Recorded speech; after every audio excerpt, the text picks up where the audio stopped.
Hello friends. पिछले video में हमने देखा था कि मध्य प्रदेश का गठन कैसे हुआ। आज देखेंगे मध्य प्रदेश के भौगोलिक विस्तार व किस प्रकार से इसका प्राकृतिक विभाजन हुआ है। A lot to know a lot to discuss और मैं वहाँ का दोषी मैंने राजपूत। चलिए शुरू करते हैं। मध्य प्रदेश के सबसे ऊपरी जिले को मुरैना कहा जाता है। सबसे उत्तरी जिला, सबसे दक्षिणी जिला मध्य प्रदेश का बुरहानपुर है। इसके अलावा सबसे पूर्वी जिला मध्य प्रदेश का सिंगरौली है। वह सबसे पश्चिमी जिला अलीराजपुर कहलाता है। इसका अक्षांश और देशांतर है, यह आप देख के भी पढ़ सकते हैं। उत्तरी अक्षांश 26 डिग्री 30 मिनट है। पूर्वी देशांतर अलीराजपुर के पास 74 डिग्री 9 मिनट है। और इसके लगे क्षेत्र कितने डिस्ट्रिक्ट कौन से राज्य के साथ मिले हैं ये देख लेते हैं। सबसे ज़्यादा डिस्ट्रिक्ट उत्तर प्रदेश में लगे हुए हैं। उत्तर प्रदेश के राज्य से मिले हुए हैं 13 डिस्ट्रिक्ट। इसके बाद हैं छत्तीसगढ़ से 6 डिस्ट्रिक्ट, महाराष्ट्र से 9 डिस्ट्रिक्ट और गुजरात से 2 डिस्ट्रिक्ट। सबसे कम मतलब 2 ही हैं, अलीराजपुर और झाबुआ। मध्य प्रदेश की सीमाएं 5 राज्यों से लगती है। कौन कौन से? उत्तर प्रदेश, छत्तीसगढ़, महाराष्ट्र, गुजरात और राजस्थान। मध्य प्रदेश में 10 संभाग हैं, ये तो आप जानते ही हैं। मध्य प्रदेश की लंबाई देख लेते हैं। उत्तर से दक्षिण में मध्य प्रदेश की लंबाई 605 किलोमीटर है और पश्चिम से पूर्व की लंबाई 870 किलोमीटर है। मध्य प्रदेश के पहले सीएम का नाम रविशंकर शुक्ल था। यहाँ के पहले गवर्नर पट्टाभी सीतारमैया थे। वह पहले सचिव SH कामत थे। पहली महिला सचिव निर्मला बुच थीं। पहली महिला गवर्नर सरला ग्रेवाल थीं। और विधि पुरुष मतलब लॉ पर्सन कुंजीलाल दुबे थे। और कुंजीलाल दुबे ही सबसे ज़्यादा समय तक विधानसभा के अध्यक्ष रहे हैं। तो चलिए शुरू करते हैं। Physical division of Madhya Pradesh या मध्य प्रदेश का प्राकृतिक विभाजन। बेसिकली इन मध्य प्रदेश को 3 भागों में बांटा गया है। उच्च मध्य प्रदेश, सतपुड़ा प्रदेश और बघेलखंड। उच्च मध्य प्रदेश ये सेंट्रल हाईलैंड वाला एरिया, सतपुड़ा वाला एरिया और बघेलखंड वाला एरिया। लेकिन इसको जब हम अच्छे से डिवाइड करते हैं तो इसको 3 की जगह हम 5 भागों में डिवाइड कर सकते हैं। जैसे पहला मध्य भारत का पठार, प्लेट्यू ऑफ सेंट्रल इंडिया, फिर मालवा का पठार, रीवा पन्ना का पठार, नर्मदा सोन घाटी और 5वां बुंदेलखंड का पठार। चलिए तो आज हम देखेंगे मध्य भारत का पठार। इसे चंबल उप आंध्र प्रदेश भी बोला जाता है। इसके साथ साथ सरसों की डालियाँ भी बोली जाती हैं मध्य भारत के पठार को। मध्य भारत का विस्तार कहाँ कहाँ तक है, किन किन जिलों तक? मुरैना, भिंड, श्योपुर, शिवपुरी, ग्वालियर, गुना, नीमच। इसका भौगोलिक विस्तार देख लेंगे तो मध्य भारत के पठार के ऊपर राजस्थान है। मध्य भारत के दक्षिण में मालवा का पठार है। मध्य भारत के पठार के पूर्व में बुंदेलखंड का पठार है। वह मध्य भारत के पठार के पश्चिम में राजस्थान स्थित है। तो इसको कैसे आप कर सकते हैं? उत्तर और पश्चिम में राजस्थान है, दक्षिण में मालवा का पठार है और पूर्व में बुंदेलखंड का पठार। यहाँ की जलवायु कैसी है? महाद्वीपीय जलवायु है। गर्मी के समय अत्यधिक गर्मी, सर्दी के समय अत्यधिक सर्दी। यहाँ वर्षा 50 से 75 सेंटीमीटर से तक होती है, ज़्यादा नहीं होती। यहाँ किस प्रकार के वृक्ष पाए जाते हैं? तो यहाँ खजूर, नीम, नागफनी, पीपल जैसे वृक्ष पाए जाते हैं। क्योंकि यहाँ ज़्यादा वर्षा नहीं होती तो यहाँ के पेड़ भी ज़्यादा हाइटेड नहीं होते, सब छोटे छोटे हाइट वाले, जिन्हें झाड़ियाँ या कांटेदार झाड़ियाँ बोल सकते हैं। छोटे छोटे होते हैं यहाँ के वृक्ष। सबसे कम वर्षा वाला क्षेत्र मध्य भारत का पठार। और सबसे कम वर्षा वाला जिला कौन सा है? तो ये है भिंड। भिंड में सबसे कम वर्षा होती है। और ये भी देख लेते हैं कि कौन से तहसील में सबसे कम वर्षा होती है। तो गोहद तहसील जो कि भिंड जिला में आता है। यहाँ मृदा कौन सी मृदा? जलोढ़ मृदा है। सबसे ज़्यादा उपजाऊ मृदा जिसका निर्माण होता है नदियों के द्वारा बहकर लाई गई मृदा से। और इसमें सबसे ज़्यादा गेहूं की खेती की जाती है जलोढ़ मृदा पे, क्योंकि उसमें वाटर कैपेसिटी ज़्यादा होती है। इसके पश्चात कृषि वहाँ देख लेते हैं तो सबसे ज़्यादा वहाँ सरसों में मुरैना में उगाया जाता है सबसे ज़्यादा। देन ग्वालियर में, देन भिंड में। मधुमक्खी पालन होता है जिसे एपीकल्चर कहा जाता है, मधुमक्खी पालन। तो ये सबसे ज़्यादा होता है मुरैना में।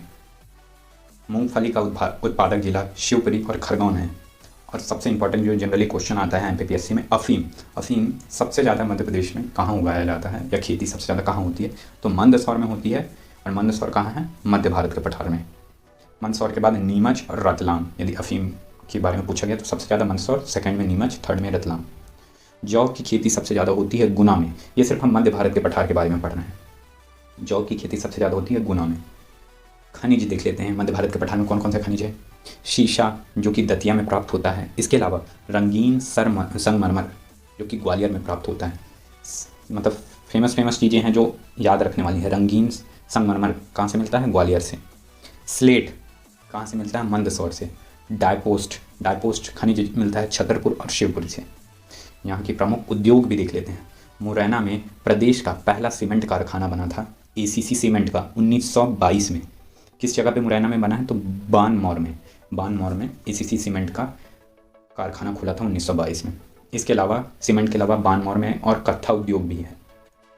2018 में डिफेंस पार्क बनाया गया। कहाँ बनाया गया? कैलारग शवलगढ़ में। कहाँ? मध्य भारत के पठार में। इसको याद रखिएगा। मुरैना में सरसों की रिफाइनरी होती है। कहाँ? और इसके अलावा मुरैना में केला रस में ही शुगर फैक्ट्री भी है। इसके पश्चात भिंड में देखते हैं। भिंड प्रदेश का दूसरा शुष्क बंदरगाह है। आपके लिए क्वेश्चन है कि प्रदेश का पहला शुष्क बंदरगाह कौन सा है?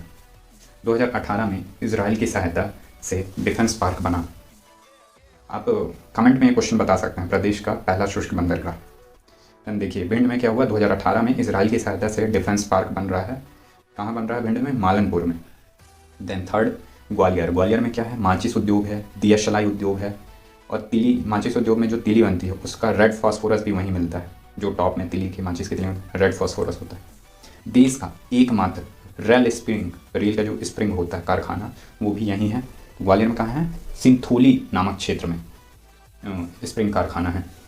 प्रदेश में 2 स्टोन पार्क भी हैं, जिसमें से पहला ग्वालियर में है और दूसरा कटनी में है। ये हम सिर्फ मध्य भारत की अभी बात कर रहे हैं ना, मध्य भारत के पठार के बारे में। शिवपुरी में क्या है? कत्था उद्योग है। शिवपुरी के किस क्षेत्र में है? करैरा क्षेत्र में कत्था उद्योग है। गुना में एटलस का कारखाना है।